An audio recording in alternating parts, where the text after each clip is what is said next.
মহব্বতর।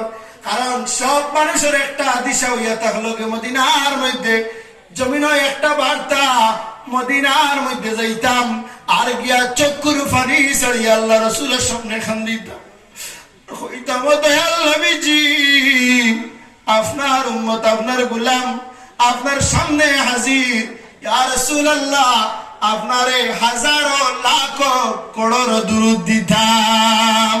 OLA আমরা বিশ্বাস নাইনি, আমরা যাইতাম নাইনি। মদিনার মাটি জন্য ইয়াসরিব তাকিন মদিনা হয়ে গেল আল্লাহ রসুলের কদম লাগার কারণে। কারণ মদিনার মধ্যে দুলা বালির মধ্যে আল্লাহ রসুলের পাও মুবারক লাগছে না? আল্লাহ রসুলের পাও মুবারক লাগার কারণে মদিনা আপনার জন্য। গতিকে মদিনার গলির মধ্যে আজ পর্যন্ত আঠিয়া গেলে আল্লাহ রসুলের আশিক হলে আল্লাহ রসুল সাল্লাল্লাহু আলাইহি ওয়াসাল্লামের যে জিসম মুবারকের গন্ধ মিশকে আম্বরের চাইতে, সেই গন্ধটা আশিক রাসূলের নাক লাগে।